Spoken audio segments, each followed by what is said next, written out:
Hey everyone, I'm Zach. And I'm Jesse. And you're watching Elon's Tweets of the Week on Now You Know. Thank you to Noom for sponsoring today's show. So you've been using Noom for the past few weeks. Tell everyone what it is and what your experience has been like. Yeah, Noom helps you learn how your mind works to help you lose weight and feel better. So what is it?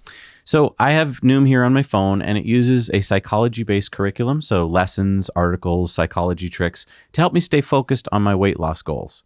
I mean, the last 2 years have been really tough for everybody, and for me, I started to notice some big fluctuations in my weight that were making me feel not my best. I eat really healthy, but I knew I needed some motivation, some help. So how does Noom help you? Is it like a diet? No, I didn't want another diet. Noom is a health platform that leverages psychology, community, and science to make having a healthier lifestyle more enjoyable, more doable for me. Noom helps me to find a balance without having to sacrifice the things I like. There are food and exercise trackers that are easy and intuitive and help me stay on track with my goals. I knew I wouldn't do well trying out new things that I hate. Noom helps me to develop habits that I enjoy and have a positive impact on my health. This all sounds great. It really has been great so far, and I'm looking forward to updating everyone as I progress with Noom. If you'd like to start being healthier and losing weight, click on the link below in the show notes or go to noom.com/nowyouknow to take your free Noom evaluation. It's quick and easy, and you'll be on your way with your own custom plan. That's noom.com/nowyouknow. All right, so let's get into it. Shibatoshi Nakamoto said, "This chicken is an Elden Ring boss." And Elon laughed at that. Elden Ring is a video game. It's very popular right now. It's like you fight big, scary monsters, and they're bosses, and you're very easily killed in the video game. And it's so it's like Dungeons and Dragons. I used to be a big D&D fan. I don't know if it's like, it's not really. It's not? Like, I mean, it's like that in that the setting could be construed as similar. Did you used to play Dungeons and Dragons? No. Nope. Played Morrowind. Tesla Silicon Valley Club said, "Hey Elon, customers for Starlink should be able to turn on and off service once the hardware is purchased. I had to delay my service and now I can't get back in." Elon says, "You may be in an area that is at maximum capacity. Did SpaceX not provide an unsubscribe warning?" And he posted the warning. Tesla Silicon Valley Club said, "Facts. I wasn't given warning about the maximum capacity issue. I would have loved to have kept paying if needed and not lose my spot." Elon said, "We'll take care of it." Oh. Or we'll take of it. He's tweeting out fast here. We'll take of it. So this, I mean, from a certain perspective, it makes sense that Starlink can only do a certain capacity within a certain area, because if you have too many Starlink terminals in one particular area, that means that your bandwidth would get slowed down. Right. So you have to keep paying to hold your place in that spot. But I mean, maybe it wasn't made clear to people. And so again, this is because Starlink isn't for people who live in cities. No. It's for people who live in the places where there is no internet access in the rural areas of the world. Drive Tesla says, "Keep an eye on your safety score, as we've heard from a few people that their scores have dropped since some of the early 100 drives are no longer being included in the calculation. Elon, will there be more FSD beta testers added in Canada soon?" Elon said, "Yes, but we take a very cautious approach to safety. As we confirm functionality on Canadian roads, the beta will expand." Yeah, so it is like every 2 weeks moving. So like if you got a bunch of hundreds, you got to keep it up. Yeah. Elon tweeted out, "To think I grew up to be business magnet." And there's 10-year-old me trying to stick the magnets of the same pole together. Now, this is an April Fool's joke. On April 1st, Sawyer Merritt posted Forbes 2018 article, "Breaking, Tesla files for bankruptcy after disrupting auto industry, posting record margins and a 1,900% stock return past 3 years." As Forbes brilliantly and eloquently stated in 2019, Musk is living on borrowed time. Tesla's business model just doesn't work. And by the way, that was written by Jim Collins. He wrote this article. Tesla has massively failed as a public company. Do you want to take that back? Cleo said, "I've been thinking about energy use wrong. The goal isn't less energy or to just replace fossil fuels. The goal is vastly more energy to help more people live better lives and to make it all clean." And Elon said, "True." And yeah, the whole point here is that we put in wind and solar, and it's not like we have to conserve and shut off all the lights all the time. It's that we get to a point where energy is so cheap that we can build anything we want for very little money. And if we keep it all clean, then we can do whatever we want. And here's the tricky part. Environmentalism was born before we thought that we could do clean energy. And so the best thing that we could do was conserve. And there's absolutely nothing wrong with that. If you want to conserve energy, that is great. That is awesome. Because right now, you're doing a heck of a lot of good. When the world completely switches to clean renewable energy, hopefully fusion and magic, that'll all be great. And here's the thing. The reason why we didn't and we haven't dropped fossil fuels immediately, as soon as we realized that they were causing damage to our climate, is because they provide quality of life for everyone who lives on the planet. Right. And we can't just switch that off.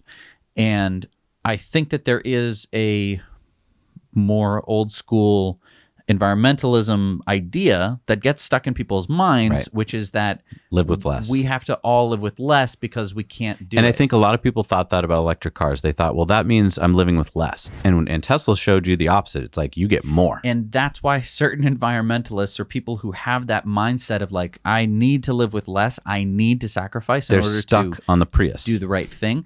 Yeah, it's the Prius or it's the Leaf. Like, okay, I am making a sacrifice. It's a large sacrifice. It costs a lot of money, and it isn't as good as a normal car. And you don't need I to need do to that. sacrifice. Tesla is saying, and Elon is saying, no. It's that we need to do everything the right way, and then we can make life better for everyone, and we don't need to live with less. Up for debate, but it is an interesting argument. All right, I think I could watch this video over and over again. And we've shown you this on Patreon bonus stories. Now we're showing this to you on Tweets of the Week. If you haven't seen it, worth watching. And I mean, as you're seeing here, like this is mesmerizing to watch, to get this close to machines that we've never gotten this close to get under them as they're about to stamp down on you, as the gigapress is, about to press something, and you're getting closer than you can with a human because it's just a drone. Like, oh my gosh, this is so fascinating. And it's so amazing to see the transformation. I mean, if you compare this to Fremont factory just a few years ago, this is just, talk about the machine that makes the machine. Yeah. And I mean, they're able to make this car. You can see the pieces that they're putting together. Big, humongous, gigacast. One side of the car, big right. stamped thing. Oh, weld them together. There's your car body. Yeah. Whoa. Yeah. That's amazing stuff. Yeah. I hope the people at like Ford and GM are like studying this. Also, did you notice? Did you see? You see the car that was covered in the beginning? You see that? What? No, I didn't see it. Okay, but hang on. You mean the car outside the factory? Uh-huh. Well, that could have just been a Model Y covered, because they had like a thing they were fixing or something.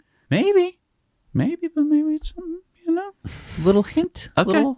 Little Easter egg. It What could do you be. think? I think it could be something. Comment below. I don't think it's anything, but You never know. So Britt Winton from ARK Invest was having a conversation with his mom. This is how it went. Mom, they even have Bitcoin miners in shipping containers so it can drop into any remote location with excess energy. Well, do the miners mind? The miners? Mom, they're computers. Oh. After I thought I had successfully explained the whole system. Elon said, just show her this video, explains everything. And of course, this is a Dogecoin video, which doesn't explain anything, but it's pretty funny. So it's Doge to the moon! Elon's joking. Yes. It's a joke. Sawyer Merritt said, breaking, Tesla delivered an all-time high of 310,000 vehicles in Q1, beating Wall Street expectations of 309,000. Total Q1 production was 305,000. Congratulations. And we covered this in Tesla Time News. And then, of course, Elon tweeted out a spoiler, new Boba Fett trailer. That's pretty funny. That's a pretty good design. Elon tweeted out, humanity did not evolve to mourn the unborn, but we should. I'm talking about not having kids in the first place. That's the problem. And then he tweeted out the Scientific American article from 2021 talking about the pandemic caused a baby bust, not a boom, as people were afraid to have kids, not knowing what the world would look like, and they stopped having kids. So again, Elon is very worried about our population having a problem. Lex Friedman said, a moment of silence for the 500 billion sperm cells produced by an average human male in one lifetime, each genetically unique. Elon said, seriously, one of them might have been Einstein. That's true. It's an interesting, I think there's a Monty Python song about that. Oh, we're back with the latest tweets. All right. So Elon tweeted out Berlin rocks. And yes, it does. No one's going to argue that point. And then this tweet, oh, hi, LOL, I think is because, as we mentioned on the main show, Elon just bought a almost 10% interest in Twitter. About $3 billion got him what appears to be a board seat. And I think this is him saying hello to the new company that he's now running. Well, so this brings up a question. So people don't fully really. This doesn't happen very often where like publicly one person buys 10% of a company and becomes the largest shareholder Right. of a company, quickly gets a board seat, and then I mean, this is bigger than Jack Dorsey, who was the co-founder. right. It's almost like Elon just became a co-founder. Yes. Well, but no. But I mean, it is weird that Jack Dorsey, who co-founded Twitter, had such a small stake in his company. I mean, he did exit as CEO of Jack Dorsey did of Twitter. But yeah, so now Elon's like the biggest shareholder and gets a board seat. So he kind of gets to run the show. Like no one's used to this. No, I mean, it shows that he's going to have like a really active role, I think, in the company. I mean, don't you think that he does, like Elon kind of has a lot of other stuff on his plate? Not too much. No, I mean, I'm trying to think of what else he does. I don't know. SpaceX, Tesla. Right. That's easy. Cars and rockets. Right. Two of the easiest. Tunnels, brains. Right. I mean, no, I think he's probably getting bored with the other things. Elon, what's going on? Like, come on, you have other stuff to focus on. Let's get us to Mars and let's get Robotaxi going and the robots. I think that he is worried about, this is kind of like where he's worried about AI.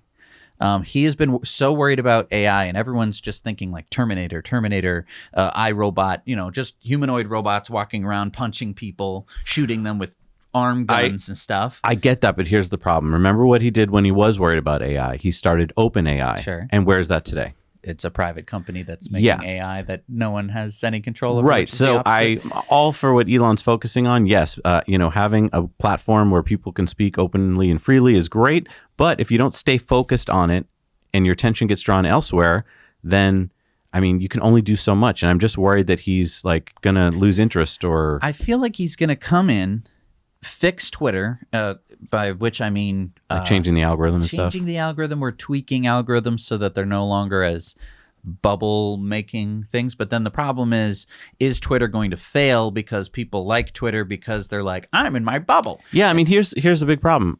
You can't change people. So, and Twitter's a company or psychology, and Twitter's a company that needs to make money if it wants to stay in business. So if you don't follow what people want and you just give them what they should have, that's called government. Well, yes, and also maybe no. I mean, because we just kind of, it was like, everyone was kind of living their lives or whatever. And then it was like, boom, social media, social networks, right. And people, you're overconnected. And people who are like, so like MySpace. No, it was not MySpace. MySpace was like, just the incubator. Was the proto genesis for what became, Facebook and Twitter and stuff like that. And so Facebook and Twitter are like the first generation, I'll call, you could technically say, but the first real generation. There's 3 billion people on Facebook, and Twitter is 200 million active users, right. But there are more people who like I'm not an active user on Twitter because I hate it. But I don't know. I think that this is like our first learning about social networks, and you tune an algorithm to be like, let's get more engagement, and it just ratchets up like, how can we get people engaged? And that doesn't make for a very healthy platform. Right. As anyone who has... But what I'm saying is, as he changes that, you might just kill the platform. Right, because it would just go to the worst platform, the platform that's going to kind of exploit the psychology of people's brains more. Right. But I don't know. I mean, maybe people can kind of get past that and look past that and go like, no, Twitter is helping me. Have you been on Twitter?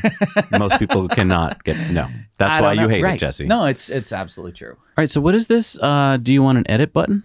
Yes. And then the two, there's a poll, and the two responses that you could do were see or on. So of course he's making the joke that you can't edit anything when you write a tweet. There's no way for you to go back and edit your tweet. You can delete your tweet, and then everyone sees that you deleted your tweet when they try and read your tweet, unless someone has screenshotted your tweet.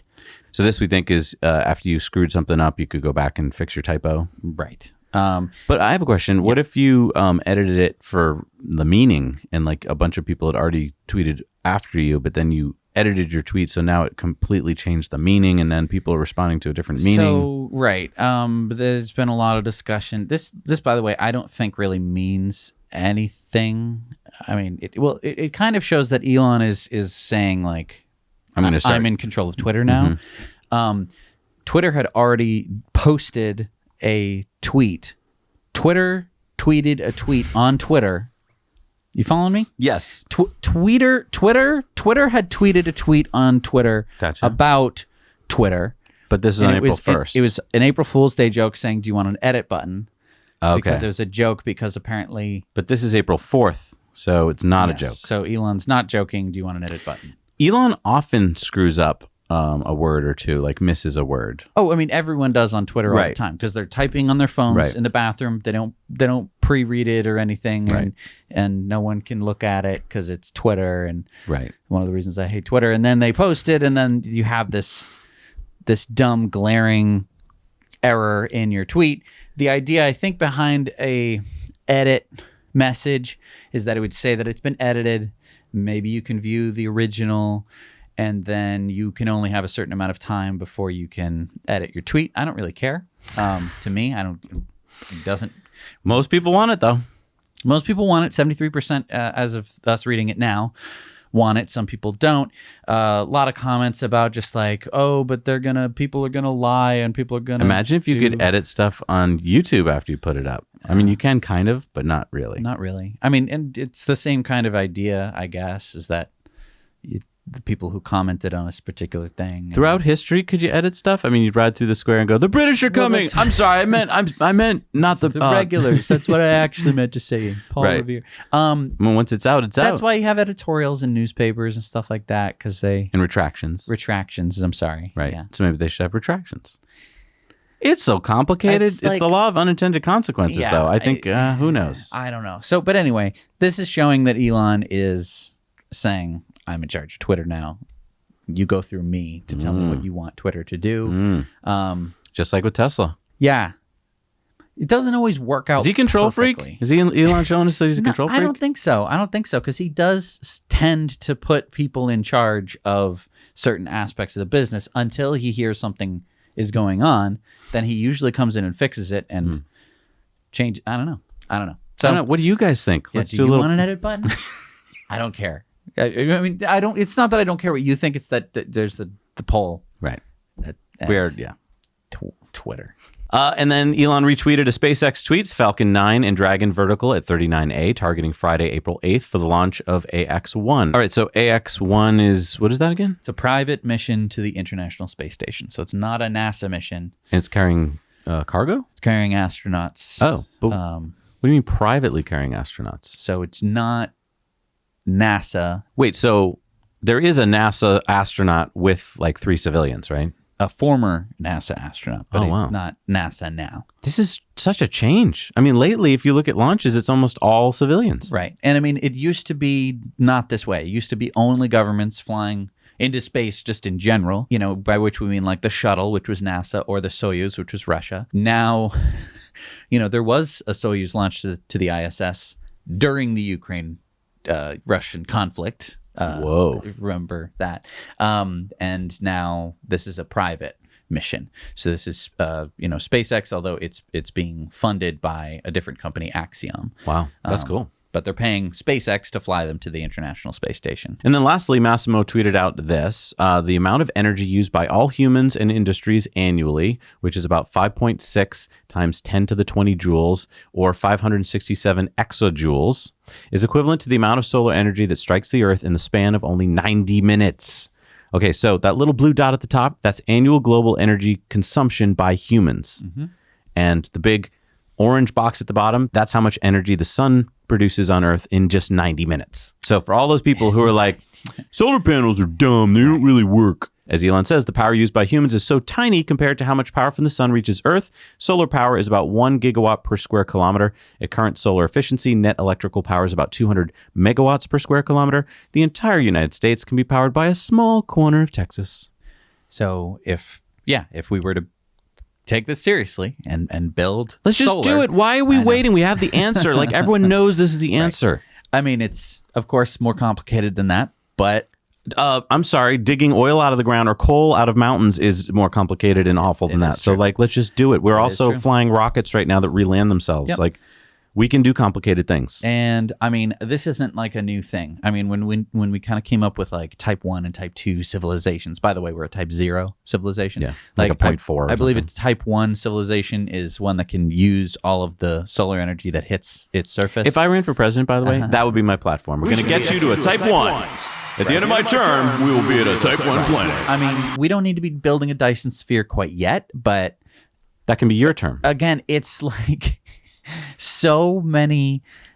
we're so far away from like say a Dyson sphere, but just building like little bits, if you look at the Earth and it's just like, oh, it'll be that little dot.